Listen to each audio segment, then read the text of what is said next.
coordenar os seus esforços para operar certas modificações no meio ambiente. Ela precisou de se comunicar. Ela precisou de estabelecer comandos, ordens. Ela precisou de falar. A linguagem articulada não é natural. Ela é produto sócio-histórico. Atenção, ela é produto sócio-histórico. O simbolismo que daí deriva não tem fundamento genético. A essa atividade que passou a implicar, notem, juízos de valor. Se um machado de pedra era melhor ou pior, ou seja, mais adequado ou menos adequado para a autodefesa do grupo, passou a implicar algo fundamental: a antecipação do resultado da atividade. Antes de iniciar a atividade, implica a antecipação do seu resultado. A capacidade teleológica de antecipar, de projetar. Claro, vocês não conhecem mudança de estilo na produção de casa de João de Barro. Ele está diretamente ligado ao objeto, não há distanciamento, não há projeção. Se não há projeção, eu não posso variar. Sabe por que eu posso ter casas de estilo diferente? Porque eu penso a casa antes de construí-la.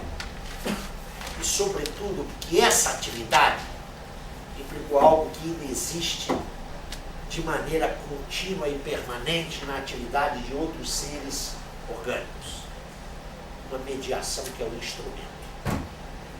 A essa atividade chamamos trabalho. Essa atividade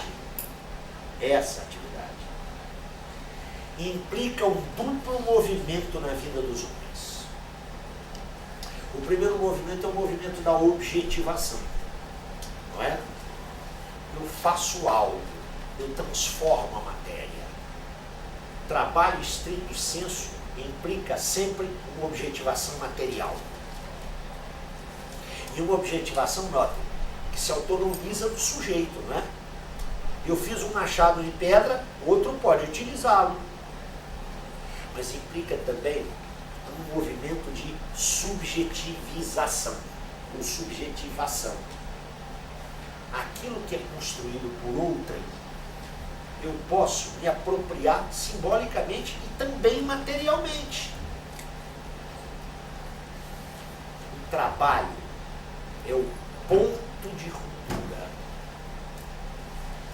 que transforma uma espécie orgânica natural em algo que não é nem orgânico e nem natural, que é o que nós somos. À medida que o trabalho se desenvolve, outras objetivações se realizam. A praxis é o conjunto das objetivações humanas. Insisto, objetivar implica também subjetivar, apropriar-se. Daqui a pouco eu chego lá.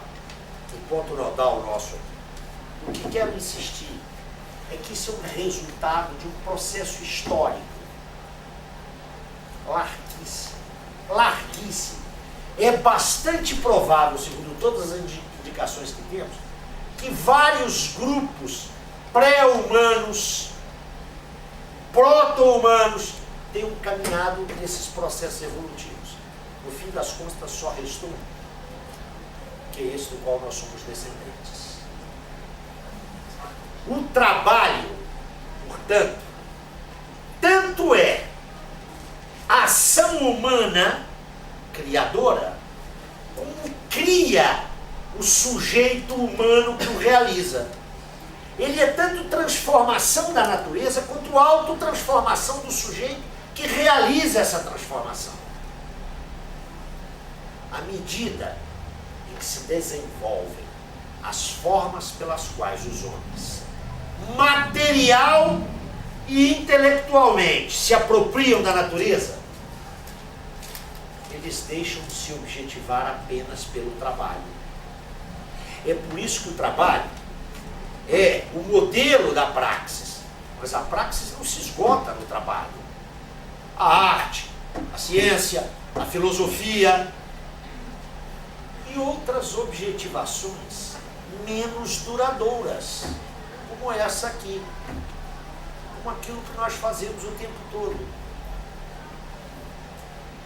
Este ser será ineliminavelmente um ser natural. Os nossos metabolismos estão lá vinculados à natureza orgânica. Né? É por isso que eu posso tomar um medicamento que foi testado antes num porco, que foi testado antes num cachorro, num cavalo. Mas a minha sociabilidade não está aí. Há um terceiro nível do ser, além do inorgânico e do orgânico, que é o ser social, que supõe o ser natural, mas que não se identifica com ele. Atenção, não se identifica com ele. Vamos lá ver de maneira curta e grossa. Entre nós e os cavalos que estão pastando por aí, embora o cavalo já esteja muito mais próximo de nós do que a gente pensa, né? Porque ele está domesticado, né? Atenção, não é uma natureza pura. Se alguém tem cachorro em casa, sabe disso, né? Eu tenho um cachorro que me acompanha há 8 anos, chama-se Lênin. Claro. Baiana está cansada de deixar recado lá para a Leila, para o Zé Paulo ou para o Lênin. Bico revolucionário. Quem tem cão em casa, gato nem tanto, mas quem tem cão em casa sabe que esse bicho já não tem mais nada, quase nada na natureza, né? Só de vez em quando. Mas voltemos. Imaginemos que um cavalo que está ali no prado, né? Nós e ele compartilhamos com seres orgânicos da mesma compulsão sexual reprodutiva. É a mesma. Da mesma forma que nele e em nós a fome sinaliza o quê? Carência calórico-proteica. É a fome do cavalo e a nossa fome. Do ponto de vista orgânico, ela é a mesma. Tanto a compulsão reprodutiva sexual quanto a fome. Não me parece que vocês conheçam quando uma égua está em cio, o cavalo se aproxima, olha a altura dela, vê se ela é malhada, vê se ela é simpática. Ah? O carecimento é o mesmo. A forma de realização é completamente diferente. Né? As pessoas não estão aqui, machos e fêmeas. Estão aqui homens e mulheres. Né? Então o contato, a compulsão aqui é filtrada, é mediada pela relação de confiança, de afeto, de respeito e submetida a um conjunto de ritos sociais. A fome. Você não come depois de 6 horas sem comer, 8 horas faminto, eu jogo um pedaço de carne no chão, você não vai comer. Você sacia, satisfaz essa necessidade por um conjunto de mediações culturais, aqui no nosso caso, o alimento cozido, segundo determinadas regras de higiene e mais, segundo um certo ritual. Isso é a sociabilidade. E ela não está submetida à legalidade orgânica. Da mesma maneira que a legalidade orgânica não pode ser transladada ao ser inorgânico e vice-versa, também não se pode trasladar ao ser social a legalidade daquilo que é estrutura do ser social, que o ser social supõe, mas que não é social. Me faço entender? Qual é o desafio dessa proposta? É descobrir as regularidades, a dinâmica e a estrutura do ser social. E é evidente que isso passa pela antropologia, pela sociologia, pela psicologia. Na verdade, passa por uma teoria social que seja capaz, não apenas de me reproduzir idealmente aquilo que é macroscópico, a história, a sociedade ou a cultura, mas que me forneça instrumentos heurísticos que me permitam compreender os indivíduos sociais. Eu estou convencido que essa matriz teórica é a única que permite desnaturalizar sem cair no conservadorismo. Por quê? Porque no fundo eu estou tratando de uma ontologia do trabalho. Não é?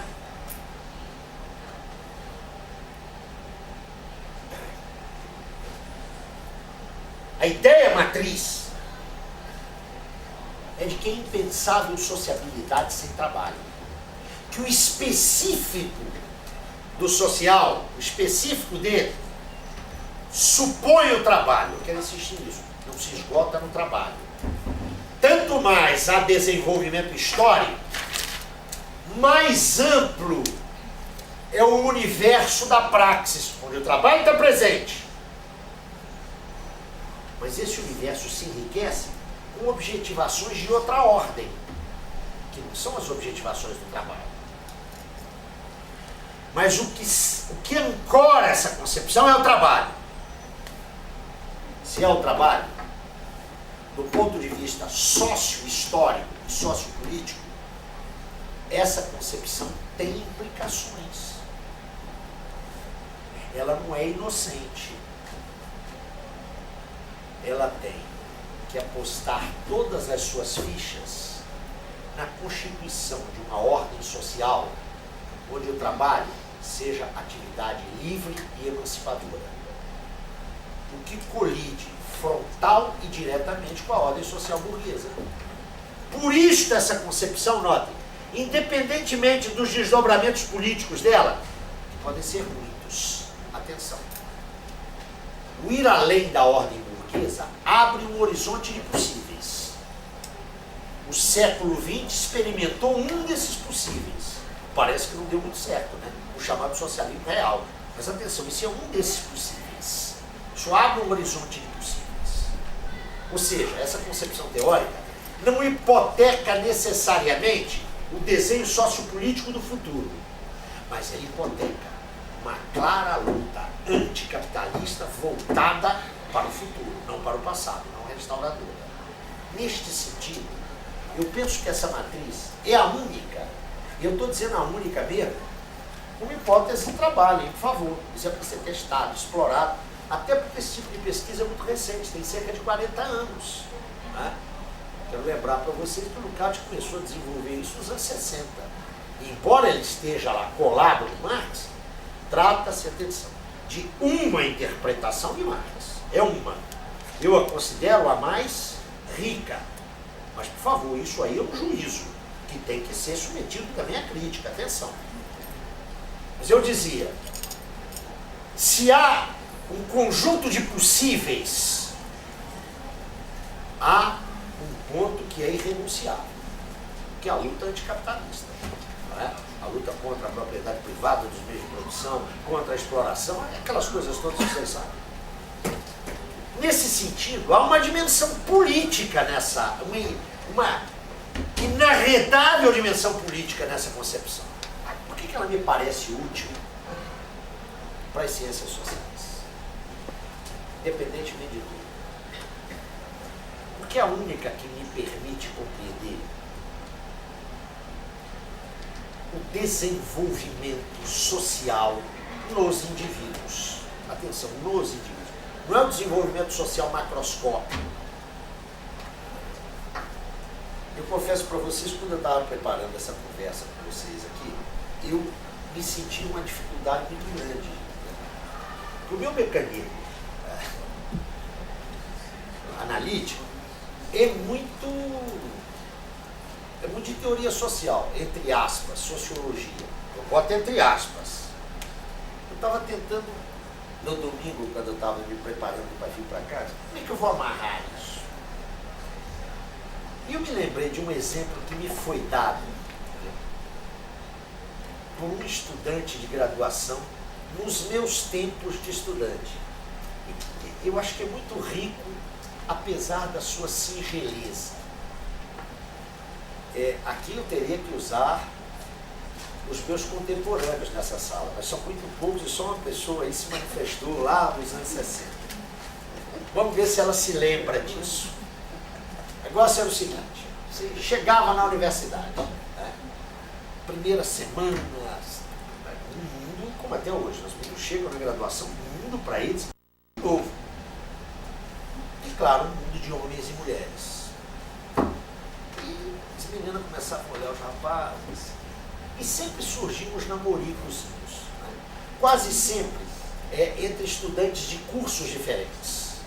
Então, era a menina da filosofia, das letras, que estava lá se mexendo com o cara da economia.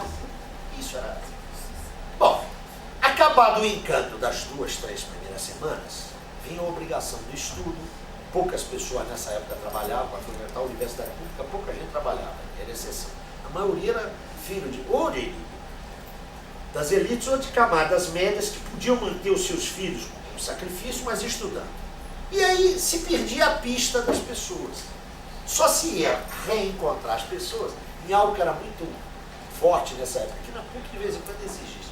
Ainda existe a semana de esportes, a Olimpíada. Então se encontrava a Maria lá da filosofia com a Chica lá do direito, que tinham entrado juntas e que perderam durante 2 ou 3 meses o contato. A Maria sacou que a Chica estava se enganchando com o Zé lá da medicina. Mas isso tem 3 meses atrás. E ela lhe pergunta, eu acho isso genial. Escuta aí, como é que está o seu namoro com o Zé? E a outra responde, ah, não deu não. Como? Deu? O Zé é um cara vazio. Você lembra dessa? O que se dizia sobre o vazio? Valia para mulher e para o homem, não é? Era uma pessoa bonita, simpática, mas que além do primeiro contato, não tinha nada para te dizer. A ideia aí é uma ideia perigosa, né? É que cada pessoa é um recipiente onde se põe, onde há coisas, pode estar cheio ou vazio. Por que a ideia é rica? Por que a ideia é rica? A ideia é rica porque eu só posso me construir como indivíduo social, na medida em que eu me apropriar, em que eu internalizar, na medida em que eu subjetivizar, ou mais exatamente, subjetivar a riqueza social que o meu grupo societal me oferece. Há uma herança social, que é constituída de quê? É aquela praxis que veio sendo construída, que é objetiva. Eu me aproprio dela. Eu serei tanto mais rico subjetivamente, quanto mais eu puder me apropriar. Eu não serei, aspas, vazio. Por isso eu fiz referência a isso. Essa apropriação é uma apropriação extremamente criativa, que põe um papel ativo ao sujeito. Tanto mais ele se apropria dessa riqueza, mais ele pode se tornar, notem, ativo e criativo. Esse é um movimento, não é de dupla mão, não. É de 30, 40, 60 mãos. É evidente que isso só é possível na medida em que todos os sujeitos tenham condições de se apropriar dessa riqueza social, né? Se o problema do cara é saber o que ele vai comer amanhã, de que riqueza social ele está podendo se apropriar? Shakespeare faz parte da nossa herança social. Quem pode ir ao teatro municipal para ver Macbeth? É por isso que quando se discute política social tem que se meter no baú da política social a política cultural. A esquerda, a direita, isso é compreensível. Quando a esquerda elogia, né, a cultura dos simples, ela está jogando contra ela. Me lembro, não sei se vocês se meteram nessa briga, eu me meti, apanhei para burro. Há uns 10 ou 12 anos atrás, tinha pessoal aqui na PUC que defendia a educação do menino na rua. Já que tem menino na rua, vamos educar menino na rua. Eu, atrasado do jeito que eu sou, disse, não, eu quero escola para esse menino. Quero que ele vá para a escola. Quero que ele saia da rua. Apanhei para burro, já vi a cara da Ana ali. Apanhei para burro. Não. O meu filho pode aprender Shakespeare. E, portanto, ele pode abrir o Capital e lê-lo. O outro vai saber por outros caminhos. Como é que é isso? Eu sei que isso é polêmico, mas é bom chacoalhar isso. Por que eu acho que para as ciências humanas e sociais esse viés é um viés rico? Porque ele mostra que do nada sai nada. Do nada só sai nada. É o contrário da noção cristã de homem. Segundo a noção cristã de homem, eu posso dar muito que tenho muito, né? Não. Eu só posso dar muito se eu receber muito. Esse é um movimento que instaura a figura, eu chamo de figura, do indivíduo social. Não o indivíduo mônada, não aquele do individualismo possessivo, que pensa o direito apenas de forma negativa. O direito é você ir até onde não me prejudica. Não. É a ultrapassagem disso. E a ideia, que vocês conhecem, com isso eu termino e abro para a gente conversar, é a ideia de que a riqueza dos homens é a riqueza das suas relações sociais. E, portanto, a riqueza de cada indivíduo social é a riqueza das suas, insisto, relações sociais. Nós abandonamos claramente o domínio da riqueza do ter e ingressamos no domínio da riqueza sócio-histórica do ser. Creio que esse é o único caminho que pode nos permitir uma radical desnaturalização. Por que radical? Porque ela não leva ao conservadorismo. Mas essa é uma hipótese de trabalho. Segundo alguns informantes que eu tenho, agora isso aqui já é irresponsabilidade. Segundo alguns informantes que eu tenho, ela é plenamente compatível com o que diz lá o camarada Vygotsky. Eu não posso afirmar isso com seriedade, mas já ouvi de algumas pessoas ilustres aqui que há uma perfeita compatibilidade. Eu sei lá. Mas como eu lhes disse, para quem vacilou entre Piaget, Vallon, esqueci de contar um que não é do horizonte de vocês, que era um maluco de um vietnamita que vivia em Paris. Eu acho que eu sou o único sujeito que lê esse cara no Brasil. Também quem não leu não perdeu nada não. É um cara interessante. Né? Foi o primeiro crítico da fenomenologia, ao que eu saiba, do âmbito do marxismo. O sujeito chamado Transductal. Vocês já ouviram falar? Sim. Escuta, estão dispensados. Não é? Mas eu também vacilei com o Transductal. Olha, eu não sei se isso aí dá pé para a gente conversar. Mas a responsabilidade é da professora Ana. A maluquice agora que foi...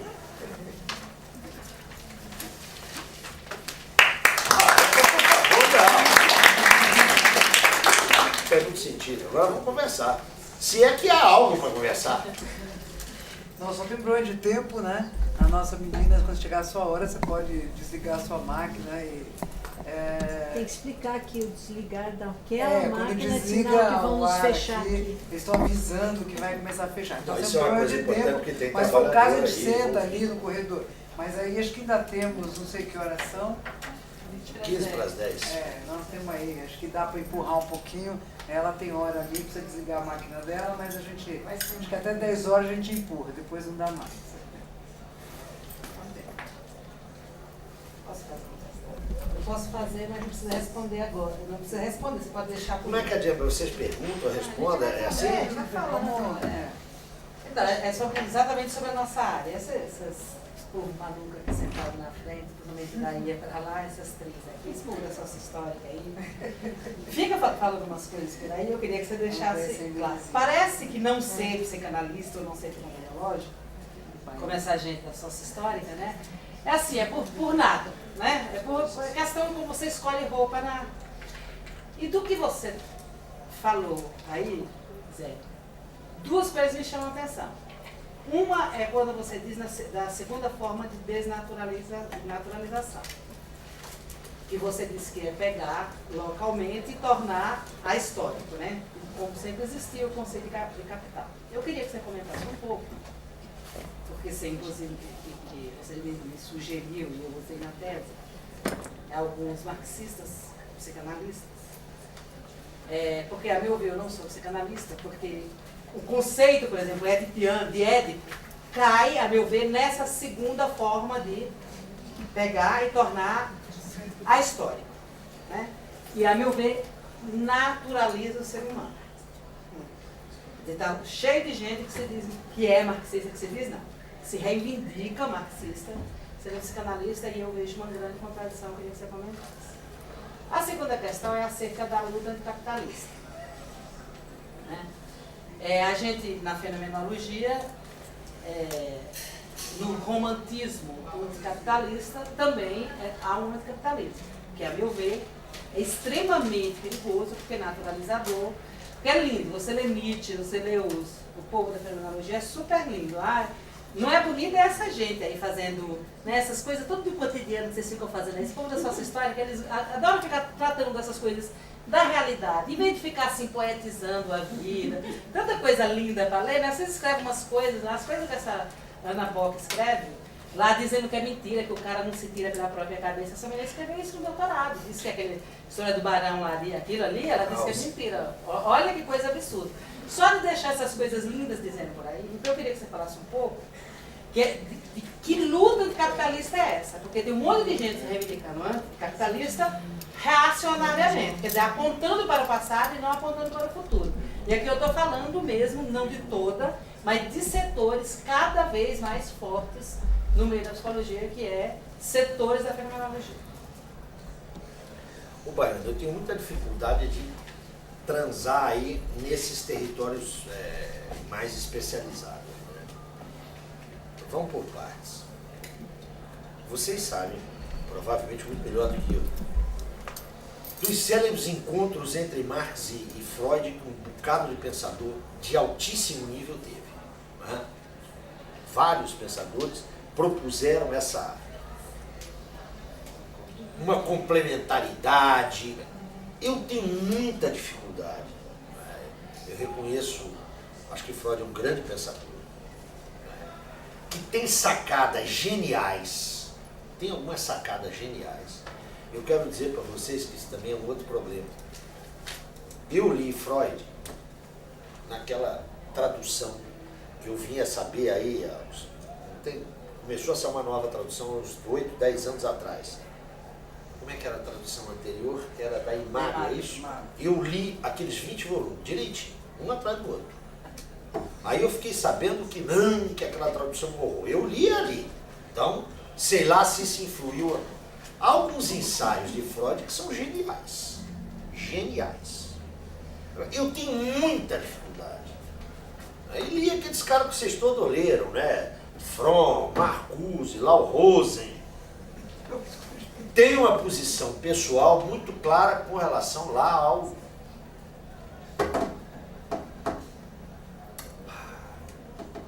O que foi para os Estados Unidos, o cara que era do PC alemão? Reich. Eu acho que Reich, se tem algum Reichiano aqui, por favor, me perdoe, é resultado da minha ignorância. Eu acho que ele fica muitas vezes entre o discurso racional e o delírio mais lascado. Mas isso é a minha impressão. Não acho que são os únicos. Agora, qual é a minha dificuldade? É uma dificuldade de natureza metodológica. E, portanto, eu sou muito cuidadoso nisso. Conto muitas piadas acerca da psicanálise. Me divirto muito, eu tenho alguns amigos psicanalistas, sobretudo os lacanianos, né? Que é um negócio ótimo, aquele negócio do tempo lógico deles, quer dizer, estão de saco cheio com o cliente, acabou o seu tempo lógico, mas não tem diferença na cobrança da consulta. Né? Mas sabem qual é a minha dificuldade? A minha dificuldade é a seguinte: o que é determinante no pensamento do Freud com relação ao comportamento dos indivíduos? É o passado. Há uma hipoteca de passado, que eu acho que não é sem sentido. Atenção. O passado está aí, não é? Os mortos governando os vivos. Agora, o que eu sinto quando leio, quero dizer também o seguinte, eu li Freud, né? Os freudianos eu não li, não é meu pedaço, né? Aquele negócio do Paulo Maluf. Não converso com o porteiro do circo, eu quero conversar com o dono. Fui lá direto. Fazendo a ressalva que eu li nessa tradução que está todo mundo dizendo hoje que não vale nada, né? Então, quando sair a nova inteira, se eu estiver vivo, eu vou repassar. É que eu acho que, eu tenho convicção disso. Em Freud, essa hipoteca do passado é determinante. Ela não é exclusiva, mas ela é determinante. Ora, a tradição intelectual a qual eu me filio tem no futuro a sua categoria temporal básica. Não é? O que é forte na tradição marxista é a perspectiva histórica do futuro. Não é por acaso, né, que Marx uma vez andou dizendo, olha, eu preciso do recorte do passado, mas é a forma mais desenvolvida e mais complexa que explica, que me permite compreender a forma menos desenvolvida. Então eu estou convencido. Agora, isso também, por favor, aquele negócio, eu não escrevo isso não, hein? Eu não me meto a escrever sobre isso. Já está gravado ali, né? Eu acho que são perspectivas incompatíveis. Posso só fazer um parênteses? Por favor. Você falou que leu um pouco Piaget. Tem uma frase de um autor conhecido na psicologia, não sei se você conhece, chamado Jerome Brunner, que ele coloca que quando ele explica desenvolvimento humano, ele coloca que o Freud explicou o desenvolvimento humano a partir do passado, o Piaget a partir do presente e o Vygotsky a partir do futuro. Vocês já viram que a moça ali faz propaganda de um dos três, né? Tá claro isso, né? Agora deixa eu voltar ali para a questão da Bahia. A segunda, então, eu acho que esse encontro, quando acontece, é complicado demais. Ele é muito complicado. Para minha cabeça, agora eu sou um não especialista, por favor. Segundo o capitalismo, anticapitalismo romântico, eu diria que essa é das categorias teóricas mais brilhantes que o Lukács desenvolveu. Né? Uma categoria riquíssima, que está sendo objeto, nos últimos 10 anos, de uma retomada pelo Michel Levy, que tem retrabalhado muito isso, separando-se claramente da análise original do Lukács. Não é? Mas o Michel tem investido muito nisso. Acho que isso é uma categoria brilhante. Eu gosto muito, sou leitor do Michel, camarada de lutas, etc., mas eu não acompanho o Michel nos últimos desdobramentos que ele tem feito nessa categoria. Eu continuo achando, né, como Lukács, que essa categoria é o vestíbulo da reação. Ela não é a reação, mas é a porta de entrada da reação. Né? Agora, eu acho que isso tem a ver com um clima de época. Né? Você falou em Nietzsche. Eu não acho que é importante ler Nietzsche, sobre todos os aspectos. Né? Até porque lendo Nietzsche, você desmistifica um monte de ideias que estão aparecendo aí, como ideias ultra novíssimas, e elas já estavam lá em Nietzsche, né? Que é um antecipador. Mas eu acho Nietzsche um pensador, eu nunca deixo de lembrar que Nietzsche escreveu: é preciso defender os fortes contra os fracos. Não é? Nietzsche é um pensador radicalmente antidemocrático, antipopular. Isso tem que ser dito. Né? Mas há um clima cultural, ô Terezinha, que eu acho que ele não pode desconhecer.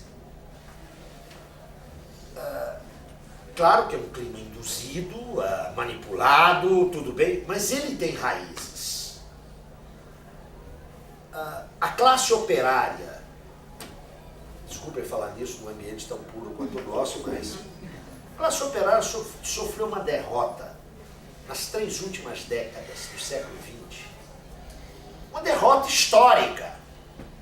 Uma derrota histórica. Ela não sofreu essa derrota por debilidades de si mesma, não é? Teve uma ofensiva orquestrada do capital, que está aí hoje, não é? Fortíssimo, mas também por debilidades da classe operária, por erros de suas vanguardas, por falta de preparação teórica para enfrentar o debate de ideias. Todo o clima de derrota é um clima de pessimismo. Ou então, de otimismo irresponsável, não é? Então as pessoas estão falando aí, preciso reinventar as utopias, né? Não tem nada estabelecido. Estou convencido, tem uma... Não sei se vocês conheceram um pesquisador uruguaio que viveu aqui no Brasil, a parte essencial da sua vida, chamado René Armand Dreyfus. Não Dreyfus, Dreyfus mesmo. Esse cara produziu, ele trabalhava na área da história e da sociologia, né? Escreveu alguns livros muito importantes. O último livro dele, significativo, eu não fui amigo dele, não privei com ele, mas conversamos muito durante algum tempo. É um belíssimo livro que ele publicou em 96 pela Vozes. Tem um título enorme, mas o título geral é A Era das Perplexidades. É um belo livro. Ele morreu estupidamente, com menos de 60 anos, boa na cabeça, 2 anos atrás. Eu li o livro dele antes, porque nessa época estávamos próximos em termos de projeto de pesquisa, e eu disse, olha, eu acho que esse teu livro está errado. O título. Se vulgarizou essa ideia de que estamos todos perplexos. Não, a classe operária sofreu uma derrota monumental. O racismo voltou a crescer no mundo. Né? Aqueles grupos fascistas que eu mencionava, vocês aqui na psicologia tiveram um exemplo claro disso, aquele livro, aquela pesquisa interinstitucional de universidades americanas, como é que se chamava? Isso, foi traduzida. O que é aquilo senão um reflexo dessa maré montante reacionária dos anos 70 para frente? Então é um clima, o que você vai propor para os jovens? Eu tenho acompanhado algumas pesquisas sobre comportamento de jovens. Vocês sabem, nos Estados Unidos, é claro que não são os jovens, isso tem que ser discriminado por faixa etária, por classe social, por nível de urbanização. Mas numa média grosseira, sabe quantas horas um jovem passa hoje diante de um computador, aí nesses joguinhos, ou entrando nos chats da internet? Nós estamos passando em torno de 8 a 10 horas. Vocês sabem o que é isso? O que está havendo, e é claro que isso é um processo que está além da derrota da classe operária e da esquerda, está havendo um outro processo que eu chamo de cretinização geral. Estão observando como é que os rapazes e as moças estão falando e escrevendo? Se é correta a tese, e eu acho que é correta, né, de que a linguagem é a expressão do pensamento, né, estão observando a pauperização linguística? Gente, eu não sei se tem alguém aqui que dá aula na graduação, eu dou aula na graduação. É uma barbaridade. Eu tenho uma turma no Rio, segundo período, noturno, eu não vou completar economia política, eu não vou completar o meu programa, não vou passar da unidade 2, porque esses meninos não sabem ler, eles não sabem ver, por isso não sabem escrever.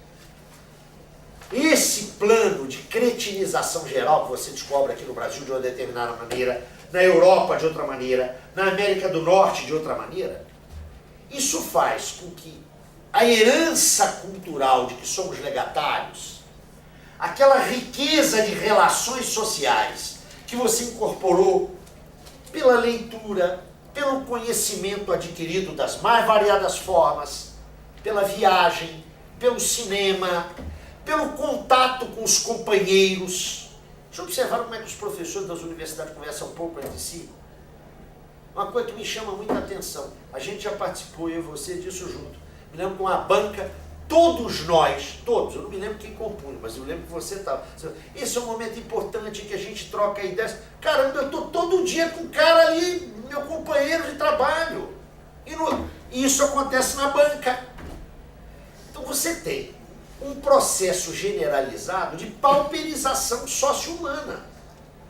O resultado disso em primeiro lugar, uma revolta sem direção. As pessoas estão insatisfeitas, não se sabe contra quê. Isso leva necessariamente ao anticapitalismo romântico, ou seja, o mundo não entende, esse mundo mercantil que está aí é um horror, Agora, ao mesmo tempo, classe operária derrotada, né? Qual a perspectiva de futuro socialista que você tem? As aspas, utopias. Então isso empobrece o debate de ideias, empobrece as referências para os jovens. O jovem não tem mais referências. Eu não sei como é que vocês tratam isso aqui. Devo estar errado, não é? Mas eu entro numa turma de graduação e digo, esse tempo não é um tempo de perplexidade, não. Nós sabemos muita coisa. Nós temos várias certezas. Eu vou pegar um menino de 17 e 18 anos, estão entrando na universidade novinhos. Vou chegar lá e vou dizer, olha, eu estou perplexo diante do mundo. Vamos cá, vamos baixar a bola. É assim que as coisas... Olha, nós sabemos muita coisa que a gente tem que pôr em dúvida. A gente tem que perguntar sempre por quê. Essas coisas óbvias. Eu sinto que a gente não está pegando, são essas coisas óbvias. Eu vivo numa cidade onde o pai do menino de 14 anos ganha R$400 por mês como pedreiro. Ele mora no Morro de Santa Marta, que é ali em Botafogo. Só que ele leva 3 horas para chegar na obra e 3 horas para voltar. O menino, se quiser ser fogueteiro, vocês sabem o que é o fogueteiro? É o menino que fica lá embaixo fingindo que está brincando, a hora que a polícia chega, ele solta o foguete, avisa o gerente da boca lá em cima. Se ele quiser ser fogueteiro, ele ganha 100 pratas por semana, ou seja, 400 pratas por mês. É claro que ele é o primeiro a ser apagado pela polícia. É óbvio. Eles identificam o menino, soltou um foguete e matam na hora. E nós? Tudo bem que é Lukács, Vygotsky, mas isso tem que ser instrumento para mudar a vida dessa sociedade, caramba. Ou não? Quando você não dá referência aos jovens, nem referências políticas, nem teóricas. E aqui eu quero discutir teoria, você não dá referência teórica. Todos os paradigmas estão colapsados. Né? Quer dizer, então agora é a pós-modernidade. Já dá essa pesquisa social que está aí, em que o sujeito entrevista. Desculpem. Né? Eu quero dizer que eu também participo disso. Tá? Eu faço parte disso também. Não estou jogando pedra nos outros. Mas estou ficando cada vez mais cansado e estou louco para me aposentar. O Sheik faz 3 entrevistas e escreve uma tese. É meio complicado isso, não é? Para mim é meio complicado. Notem, ciências sociais estão derivando num empirismo, que é uma coisa impressionante. Um empirismo impressionante. Mas, num relativismo, tudo é válido. É o clima dessa época. Eu acho que nós temos que entender isso. Porque aí a saída romântica baiana, do anticapitalismo romântico, é aquilo que se apresenta a muita gente séria como moralmente adequada. Não faço parte disso aí. Então é um protesto individual, assim. Mas também você vai dizer para os meninos o quê? Quando a gente diz a dura realidade, não é? Estamos vivendo um período de barbarização da vida social. Vocês viram aquela matéria que saiu no Fantástico, que vai virar filme, documentário, TV, fala-se Bill, sobre os falcões do tráfico. Vocês viram aquilo? Eu não vi ninguém protestar contra aquele material. Aquilo é um escândalo. O problema do tráfico está na favela, com pobre, preto e adolescente. A Avenida Vieira Soto não aparece. O sistema bancário financeiro, que viabiliza, né, toda essa troca de dinheiro, não aparece. Ninguém protestou contra isso. Todo mundo achou que foi uma denúncia. Aquilo é um escândalo, gente. Onde é que está o nosso debate de ideias em torno disso?